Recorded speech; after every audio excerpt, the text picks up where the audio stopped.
लोकसभेच्या चौथ्या टप्प्यातील मतदानासाठी प्रशासन सज्ज। देशातील 10 राज्यातील 96 मतदारसंघांसाठी उद्या मतदान। राज्यातील 11 मतदारसंघाचा समावेश। नाशिकमध्ये भुजबळ पडळकरांमध्ये बंद दाराआड 1.5 तास चर्चा। धनगर मेळाव्याच्या निमित्ताने भेट घेतल्याची पडळकरांची माहिती।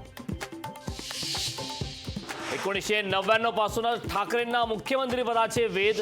एका मराठी वृत्तपत्राच्या मुलाखतीत फडणवीसांचा ठाकरेंवर घणाघात। देवेंद्र फडणवीस राजकारणातले कच्चं मडकं, त्यांना जास्त गांभीर्याने घेऊ नका। फडणवीसांच्या दाव्याला राऊतांचं प्रत्युत्तर। भाजपा पक्षात भांडणं लावायचं काम करताय। भांडणं लावणं ही भाजपची कौरवनीती, पण आम्ही हरणार नाही। सामनाच्या मुलाखतीत ठाकरेंचा हल्लाबोल।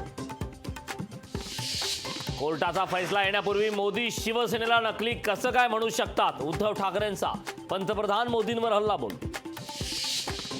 काँग्रेस लोकसभेच्या 50 जागाही जिंकू शकणार नाही। ओडिसातील प्रचार सभेत पंतप्रधान मोदींचा दावा।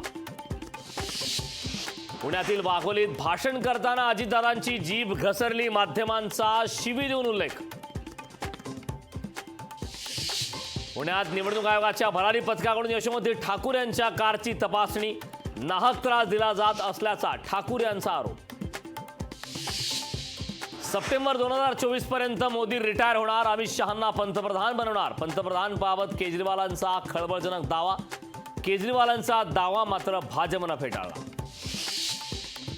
4 जूनला जनताच मोदींना रिटायर करणार। स्वातंत्र्य आणि लोकशाही धोक्यात आली। मोदी फडणवीसांवर संजय राऊतांची तुफान टीका। केंद्राच्या धोरणांमुळे चालू हंगामात साखर कारखानदारी कर्जाच्या विळख्यात। कारखान्यांवर 4000 कोटींचं कर्ज काढण्याची वेळ।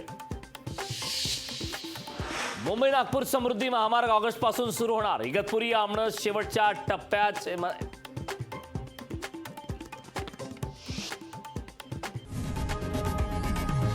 लोकशाही मराठी ऐका, पहा, जागरूक रहा।